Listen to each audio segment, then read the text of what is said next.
पारख का अर्थ होता है किसी भी बात को, चाहे वो बात कोई भी करा, कितना बड़ा पुरुष कह रहा हो, कितना सम्मानीय पुरुष कह रहा हो, किसी बड़े से बड़े माने गए धर्मशास्त्र में वो बात लिखी हो, बिना विचार किए नहीं मानना। किंतु किसी बात को तब मानना जब वह बात तर्क युक्त हो, विवेक युक्त हो, प्रकृति की जो कारण कार्य व्यवस्था है उस व्यवस्था के अनुकूल हो, विश्व के जो शाश्वत नियम हैं उन नियमों के अनुकूल हो और विज्ञान सम्मत हो। खास बात है, विवेक के पश्चात, तर्क और छानबीन के पश्चात किसी बात को मानना या नहीं मानना। नहीं मानना है तो भी आंख मूंद करके काम मत करो। हम करते क्या हैं, या तो कुछ बातों को आंख मूंद करके मान लेते हैं या कुछ बातों को आंख मूंद करके छोड़ देते हैं। हमारी परंपरा की बात हो, हमारे मत मजहब की बात हो, हमारे गुरु ने बात कही हो, हमारे शास्त्र में बात लिखी हो, तो हम बिना विचार किए आंख मूंद करके मान लेते हैं, चाहे वो बात कैसी भी हो। हमारे बाप दादा ऐसा करते आए हैं, बाप दादा मानते आए हैं, हम इसलिए हमें भी मान लेना है। या जो बात हमारे मत के अनुकूल नहीं है, या हमारे मत की नहीं है, हमारे गुरु की बात नहीं, हमारे शास्त्र की बात नहीं, हमारी परंपरा की बात नहीं है, उन बातों को हम आंख मूंद करके छोड़ देते हैं। दोनों गलत है। आंख मूंद करके मानना भी गलत और आंख मूंद करके छोड़ देना भी गलत। पारक का अर्थ है नहीं मानना है, स्वीकार नहीं करना है, तो पहले विवेक करो कि बात स्वीकार करने लायक क्यों नहीं है, क्यों हम इसे ना माने। जब लगे कि बात कारण कार्य व्यवस्था के अनुकूल नहीं है, तर्क सम्मत नहीं है, विश्व शास्त्र नियमों के अनुकूल नहीं है, मानवता विरोधी है, विवेक विरोधी है, जब ऐसा तर्क से विवेक से जान पड़े तब उन बातों को छोड़ें। और किसी बात को ग्रहण करना है, अपनाना है, तो भी विवेक पूर्वक उस बात के हर पक्ष को, हर पहलू को समझ लेना। पारक का अर्थ यह होता है। इसलिए हर जगह परीक्षा का आवश्यकता है। इसलिए कहा गया साखी में, निर्छीर निर्णय करे हंस लक्ष्य सहीदान। हंस के लिए कहा जाता है दूध और पानी एक में मिले हों तो हंस दूध ले लेता है और पानी को छोड़ देता है। हमने ऐसा सुना है, हमारा अपना अनुभव नहीं है, हमने हंस को ऐसा करते देखा नहीं है। इसकी सच्चाई कितनी है हम इसके बारे में गारंटी के साथ कुछ कह नहीं सकते। बस सुना है, पढ़ा है। हो सकता है ऐसे घटना घटती हो या न भी घटती हो, जो भी हो। लेकिन सदगुरु कहते हैं हंस की पहचान है नीर और क्षीर का निर्णय करना, निर्णय के पश्चात नीर को छोड़ देना और क्षीर को ग्रहण कर लेना। निर्णय तो कर लिए, ये नीर है, ये क्षीर है, और छोड़ दिए, तो ये निर्णय करना नहीं हुआ। भोजन बनाने का समय है, भोजन बनाने के लिए आपने चावल निकाला, देखा कि चावल में कुछ कंकर पड़े हुए हैं। बात समझ में आ गई, ये तो चावल है, ये तो कंकड़ है। एक निर्णय तो हो गया, चावल और कंकड़ को अलग अलग पहचान तो लिया, लेकिन जब भात बनाना हुआ तो आपने चावल में से कंकड़ को नहीं निकाला, तो ये निर्णय नहीं हुआ। ये जानना काम नहीं आएगा, ये निर्णय काम नहीं आएगा। निर्णय का अर्थ है जब जान लिए कि चावल में कंकड़ है तो बिन बिन करके उन कंकड़ों को निकाल देना, केवल शुद्ध चावल को रख लेना, तब निर्णय हुआ, तब पारख हुआ, तब विवेक हुआ। जानना मात्र काम नहीं करेगा कि ये अच्छा है ये बुरा है।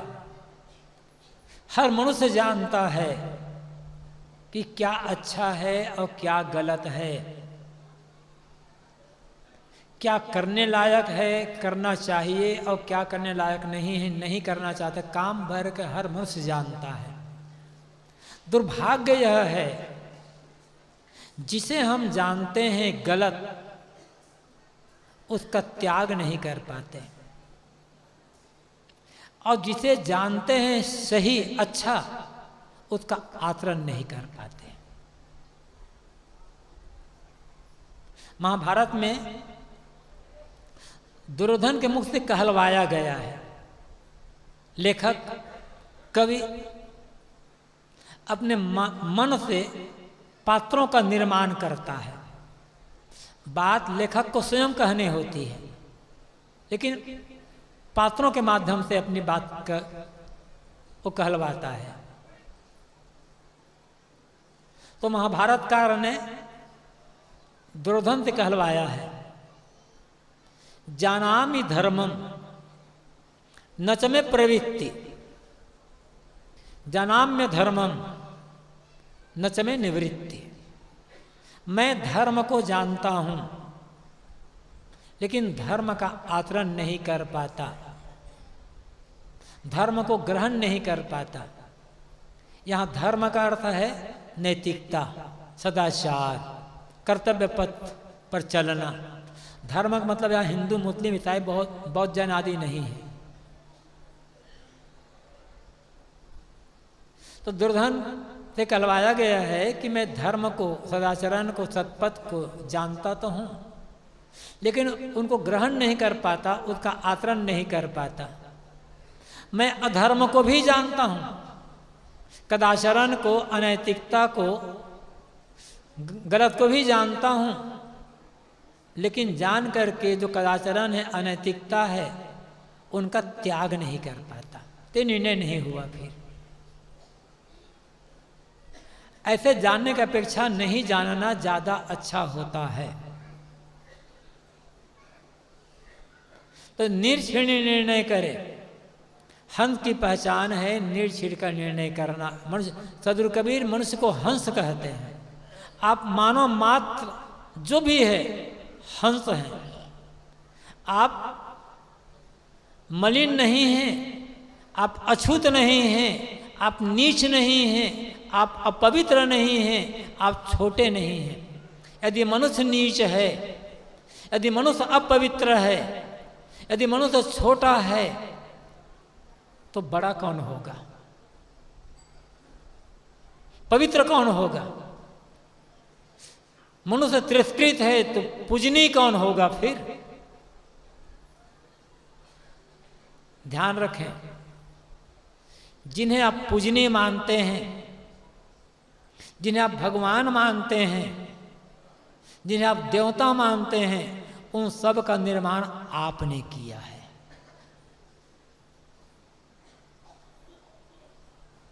बात थोड़ी कड़वी लगती है, क्योंकि हम गलत सुनते सुनते गलत के आदी हो गए हैं। परंपरा से हम पर एक बोझ लादा चला जा गया है, उससे अलग हटकर हम सोचना नहीं चाहते। लेकिन ये हकीकत है, यदि दुनिया में इंसान ना होता तो दुनिया में कोई भगवान भी नहीं होता। इंसान पहले होता है, भगवान बाद में पैदा करता है इंसान। इसलिए कबीर साहब ने कहा कि पहले जन्म पुत्र का भयू, बाप जन्म या पीछे। कबीर साहब की उल्टी वाणी ही है। साहब कहते हैं पहले पुत्र पैदा हुआ तब बाप पीछे पैदा हुआ। आपने कहीं ऐसा देखा है? पहले पिता होता है तब पुत्र होता है। और साहब कहते हैं नहीं, पहले पुत्र पैदा हुआ तब बाप पीछे पैदा हुआ। अर्थ है पहले मनुष्य है, तब बाद में भगवान है। पहले मनुष्य है, तब बाद में मंदिर मस्जिद है। पहले मनुष्य है, तब बाद में देवी देवता है।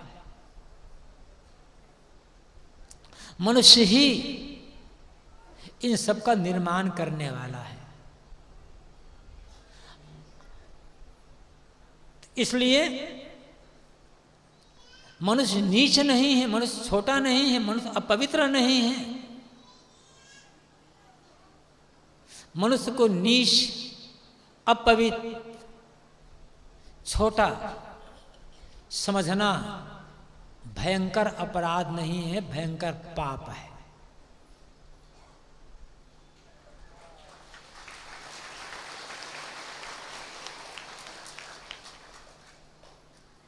कबीर साहब ने हमें यही संदेश दिया है। मूल बात पर मैं आता हूं। निर्छीण निर्णय करे हंस लक्ष्य सही दान, नीर और छीर का निर्णय करना हंस की पहचान। तो इसलिए मानव मात्र को कबीर साहब हंस कहते हैं। आप परखें कि क्या सांच है और क्या झूठ है, क्या सार है क्या असार है। बाहर भी धर्मशास्त्रों में लिखा है, उनको भी परंपरा में जो कहा जा रहा है उनको भी माना जा रहा है, उनको भी। सबको परखें, सबको परखें। कहीं लिख देने मात्र से, किसी शास्त्र में लिख देने मात्र से कोई बात सच नहीं हो जाती है। बात सच तब होती है जब वह तर्कपूर्ण हो, विवेकपूर्ण हो, निर्णय के अनुकूल हो। इसलिए सबको आदर है, सबको आदर दें, लेकिन किसी की बात आंख मूंद करके ना माने। सोचें, समझें, विचारें। लेकिन केवल दूसरों के लिए नहीं, अपने लिए भी। शास्त्रों की बातों पर तो विचार करना है, गुरुजनों महापुरुषों की बातों पर तो विचार करना ही करना है। कोई कुछ कह रहा है उसकी बातों पर विचार तो करना ही है। अंधभक्त नहीं बनना है। अंधभक्त होना गलत और कुतार्किक होना भी गलत। श्रद्धा और तर्क दोनों के मेल से विवेक उत्पन्न होता है। ऐसे श्रद्धा का अर्थ होता है श्रत और धा। ये दो पद मिल करके श्रद्धा शब्द बनता है। श्रत और धा, श्रद्धा। श्रत कहते हैं सत्य को, धा कहते हैं धारण करने को। हमारी वह मानसिक शक्ति जो सत्य को धारण करती है श्रद्धा कहलाती है। तो मतलब श्रद्धा का अर्थ है सत्य को धारण करना। लेकिन आज हमने मान लिया श्रद्धा का अर्थ है आंख मूंद करके किसी बात को मान लेना। भटका शुरू हो गया। तो अंधश्रद्धा गलत और अंध तर्क गलत, दोनों को मिलकर श्रद्धा भी चाहिए और तर्क भी चाहिए, तब विवेक होगा। अब विवेक का अर्थ होता है पूरा प्रकाश। विवेक का अर्थ होता है किसी बात के गहराई में जाकर, तह में जाकर के उसकी वास्तविकता को समझना। तो हम केवल दूसरों को न समझें। निर्णय निर्णय का अर्थ करना क्या है? अपने गुण दोषों को भी परख करते रहना। उसमें ये बुराई, उसमें ये बुराई, उसमें ये बुराई, तो हम परख लिए। ये शास्त्र में ये बुराई, शास्त्र में ये बुराई, तो परख तो लिए, लेकिन स्वयं मुझ में कितनी बुराई है ये नहीं परखे तो पारखी कहाँ हुए। पारख का अर्थ होता है अपने गुण दोषों की परख करते रहना। अब परख करके दोषों का त्याग करते हुए गुणों का संवर्धन करना, गुणों का विकास करना। हर आदमी में दोष है, हर आदमी में अच्छाई है, तो करना क्या है? दूसरों की अच्छाई को जो जान पड़े उनमें, उनको ग्रहण करते जाना। और खोज खोज करके अपनी कमजोरियों को, दोषों दुर्गुणों को छोड़ते जाना, तब पारख होगा, तब विवेक होगा। हम करते क्या हैं? हम दूसरों के अच्छाई से आंखें फेर लेते हैं, दूसरों की अच्छाई से आंखें बंद कर लेते हैं और अपनी बुराइयों से आंखें फेर लेते हैं। व्यवहार क्षेत्र में भी ये होता है और जिसे हम धर्म कहते हैं उस क्षेत्र में भी यही होता है। अपने लोग हैं तो हम उनकी बुराइयों को भी अच्छा मान लेते हैं, अपने लोग नहीं हैं तो उनकी बुराइयों, जो उनमें अच्छाइयाँ हैं उनको हम बुरा मान लेते हैं। फिर पारख नहीं हुआ। पारख है दूसरों की अच्छाई को सदैव देखते रहना, देख करके ग्रहण करते रहना, और अपनी बुराइयों को देखते रहना, देख करके त्यागते रहना, निकालते रहना। ये हंस का लक्षण होगा, यह आपका हंसत्व होगा, हमारा हंसत्व होगा। और इसी से ही हम आत्म शांति का अनुभव कर सकेंगे, आत्मसंतुष्टि का अनुभव कर सकेंगे। व्यवहारिक क्षेत्र में, ये साधनात्मक क्षेत्र में हमें यही करना होगा। आगे साहब कहते हैं दया रूप। दुनिया में या परिवार में मैं ही अकेला तो नहीं हूं, बहुत सारे लोग हैं। बहुतों के बीच, बहुतों के साथ, बहुतों के सहयोग से हमारा जीवन चल रहा है।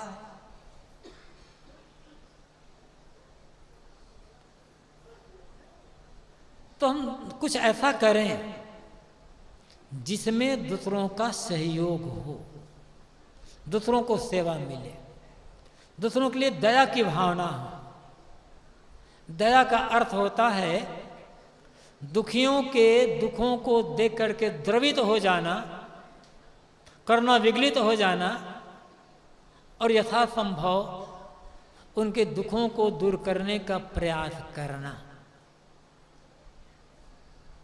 दया को इसलिए कहा गया है, दया को धर्म का मूल कहा गया है। सदगुरु कबीर ने कहा है जहां दया तहां धर्म है, जहां दया है वहां धर्म है। यदि मन में दया है तो करुणा होगी, सेवा होगी, प्रेम होगा, अहिंसा होगी, सारे सद्गुण तो अपने आप आ जाएंगे। क्षमा भी होगी। दया को ग्रहण करने पर जितने सद्गुण हैं सब ग्रहण हो जाएंगे। इसलिए दया धर्म का, जहां दया तहां धर्म है। दया को हटा दो फिर धर्म बचेगा क्या? धर्म मंदिर, मस्जिद, गिरजा, गुरुद्वारा, मठ, आश्रम में नहीं है। धर्म पोथी पुराण में नहीं है। धर्म कहने और सुनने में भी नहीं है। धर्म है जीवन के आचरण में, और वह है दूसरों के दुख को यथासंभव दूर करने का प्रयास, सेवा करने का प्रयास। हमारे मन में किसी के लिए भी यही चिंतन नहीं होना चाहिए। यदि मन में दया है तो किस चाहे कोई हो, कोई कितना विरोधी से विरोधी क्यों ना हो, उसके लिए भी हमारे मन में यही चिंतन नहीं होगा, किंतु हित चिंतन ही होगा। किसी के लिए भी, चाहे अपने परिवार वाले हों, पड़ोसी हों, गांव वाले हों, अपने से भिन्न मत मजहब वाले हों, अपने से भिन्न मान्यता रखने वाले हों, किसी के लिए भी मन में यही चिंतन है, किसी के लिए बुरी भावना है, किसी को दुखी देखने की भावना है, तो ये भयंकर हिंसा है, भयंकर हिंसा। और हिंसा और धर्म साथ साथ नहीं चल सकते। बड़े बड़े मंच से नारे लगाए जाते हैं, धर्म की जय हो, अधर्म का नाश हो। धार्मिक आदमी किसी का नाश नहीं चाहता है, वो तो उत्थान ही चाहता है। अरे धर्म की जय करो, धर्म अपने आप मिट जाएगा। नाश करने का आवश्यकता क्या है? आग लगाओगे तो ठंडी के लिए भगाना पड़ेगा क्या? आग लगाओ, ठंडी अपने आप भाग जाएगी। पानी में कूद पड़ो, गर्मी अपने आप भाग जाएगी। तो धर्म की जय करो, लेकिन धर्म की जय हो नारा लगाने से धर्म की जय नहीं होने वाली है। धर्म की जय तो तब होगी जब हम जीवन में धर्म का आचरण करेंगे। और धर्म क्या है? अपने लिए संयम, अपने लिए कठोरता और दूसरों के लिए शील और करुणा का व्यवहार, बस ये धर्म है। ये धर्म के लिए गुरुदेव जी की एक परिभाषा है, स्वयं पर, अपने पर अधिक से अधिक संयम और दूसरों के लिए अधिक से अधिक शील, करुणा, दया का व्यवहार, ये धर्म है। तो जहाँ शील है, करुणा है, सेवा है, वहाँ धर्म तो अपने आप आ जाएगा। तो पारक का अर्थ क्या होता है? अपने पर संयम और दया रूप होना, दूसरों के लिए दया का व्यवहार, सेवा का व्यवहार, अपने तन मन वचन से किसी को किसी प्रकार की चोट न पहुंचे, ये भावना रखना और साथ साथ सेवा करना। पहले तो भावना होती है, सेवा तो बाद में होगी, पहले भावना। अब भावना ही नहीं है, तो भावना ही नहीं है तो व्यवहार में सेवा कैसे उतरेगी, दया कैसे उतरेगी, क्षमा करना का व्यवहार हम कैसे करेंगे? जो भी पारक को समझता है, जिसके जीवन में पारक है, उसका मन सदैव दूसरों के लिए कोमल बना होगा। लेकिन कोमल सेवा के लिए, गलतियों के लिए कोमल नहीं होगा। वो सुधार का अवसर तो देगा, लेकिन गलतियों के लिए क्षमा नहीं करेगा, उसको त्याग करने की बात होगी। तो दया रूप, प्राणी मात्र के लिए दया। पहले तो हम शुरुआत मनुष्यों तो करें, फिर अन्य प्राणियों में हो जाएगा। और अंत में स्थिर पद रहे, स्थिर पद, स्थिर हो जाना। कहाँ? बाहर नहीं, अपने आप में, स्वयं में स्थिर हो जाना। आपको कहीं मिलना नहीं है। धर्म और अध्यात्म क्षेत्र में ये कह दिया जाता है कि जब जीव, ये आत्मा परमात्मा में, ईश्वर में, भगवान में मिल जाता है तो ये पूर्ण हो जाता, कृतार्थ हो जाता है। ये केवल कहने सुनने की बात है, हकीकत ऐसा है नहीं कुछ। हर मौलिक पदार्थ की स्थिति अपने आप में होती है। जहाँ का बत तहाँ समय, सदगुरु कबीर कहते हैं। आप कहीं मिलना नहीं है। आपका मालिक, आपका स्वामी कोई दूसरा नहीं है बाहर। अत्तहि यतनो नाथो, अत्तहि यतनो गति, तथागत बुद्ध कहते हैं। अत्तहि यतनो नाथो, कोई नाथो परासिया। आत्मा ही, व्यक्ति अपना मालिक स्वयं है, इसका मालिक दूसरा कौन हो सकता है? इसलिए भटकने की आवश्यकता नहीं है। स्थिर पद। पहले हमें करना क्या है? हमारा मन जो चंचल है, भटक रहा है बाहर, उस मन की चंचलता को मिटा देना है, मन के भटकाव को रोकना है। मन की चंचलता का अर्थ होता है जिस समय जो बात नहीं सोचना चाहिए उस समय वह बात सोचना। और हर आदमी मन की चंचलता से परेशान है। हर आदमी कहता है महाराज मन तो मानता ही नहीं, मन तो ठहरता नहीं, रुकता ही नहीं। ध्यान करना चाहता हूँ, साधना करना चाहता हूँ, मन बेईमान है, कहाँ से कहाँ ले जाकर भटक जाता है। भटकने का अर्थ क्या है? पटकने का अर्थ क्या है? जिस समय जिसकी आवश्यकता नहीं है उस समय वह बात सोचना, यही मन का भटकना है, यही मन की चंचलता है। इसी को मिटाने के लिए ही साधना का अभ्यास करना होता है।